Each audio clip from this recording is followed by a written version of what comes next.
Tangis pilu Bribda Fajri pecah saat mengetahui bahwa korban kecelakaan lalu lintas yang tengah ia periksa adalah ayah kandungnya sendiri.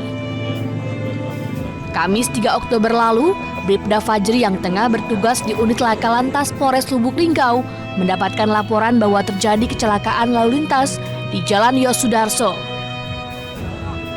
Seorang pengendara motor terlintas truk dan tewas di lokasi kejadian. Mendapat laporan, Bribda Fajri bersama rekannya pun menuju ke tempat kejadian perkara.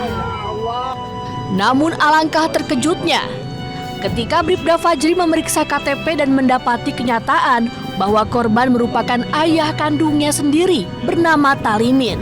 Dan mendengar atau mendapatkan kabar adanya kejadian laka lantas, yang bersangkutan langsung mendatangi TKP untuk melakukan olah TKP seperti biasa secara prosedural. Di awal kejadian, belum mengetahui bahwa korban tersebut orang tua yang bersangkutan. Setelah dicek olah TKP, baru ketahuan bahwa yang bersangkutan atau korban merupakan orang tua dari Bribda Fajri. Kecelakaan bermula saat korban tengah mengendarai motornya. Dari arah yang sama melaju sebuah truk tangki yang hendak mendahului truk lain. Truk tangki yang mengambil sisi kiri tak mengetahui keberadaan korban, sehingga truk pun menyenggol motor korban dan melindasnya.